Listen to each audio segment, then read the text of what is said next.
لاہور میں غیر ملکی خواتین کے مبینہ اغوا کیس میں اہم پیش رفت ہوئی ہے، جہاں پولیس نے مرکزی کردار باس عرف وحید سمیت مزید 4 ملزمان کو گرفتار کر لیا ہے۔ دوسری جانب متاثرہ خاتون آسٹریٹ گیبریل نے سنسنی خیز بیان میں انکشاف کیا کہ سنگاپور میں کرپٹو ایونٹ کے بعد کاروبار کے بہانے انہیں پاکستان بلا کر یرغمال بنایا گیا۔ لاہور میں غیر ملکی خواتین کے مبینہ اغوا کیس میں اہم پیش رفت ہے۔ پولیس نے کارروائی کرتے ہوئے مزید 4 ملزمان کو حراست میں لے لیا۔ پولیس ذرائع کے مطابق گرفتار ملزمان میں ایف آئی آر کا مرکزی کردار باس بھی شامل ہے، جس کی شناخت وحید کے نام سے ہوئی ہے۔ ان تمام ملزمان کو گزشتہ رات حراست میں لیا گیا تھا۔ دوسری جانب متاثرہ غیر ملکی خاتون آسٹریٹ گیبریل کا سنسنی خیز بیان بھی سامنے آیا ہے۔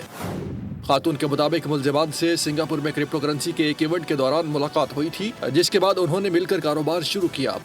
پاکستان پہنچنے پر دونوں خواتین کو ایک گھر میں ہاتھ پاؤں باندھ کر قید کیا گیا اور ملزم مسلسل کمپیوٹر اور رقم کا مطالبہ کرتا رہا۔ خاتون نے بتایا کہ جب دوسری مغویہ اسٹیفنی کی والدہ نے $1,00,000 کا انتظام کر لیا تو ملزم نے رقم ملنے کی تصدیق کی اور انہیں آزاد کرنے کا فیصلہ کیا۔ ملزم دونوں خواتین کو گاڑی پہ بٹھا کر ان کے پاسپورٹ حوالے کر رہا تھا کہ سفر کے دوران گاڑی حادثے کا شکار ہو گئی۔ غیر ملکی خواتین نے موقع کا فائدہ اٹھا کر گاڑی سے چھلانگ لگا دی اور شور مچا کر مدد مانگی۔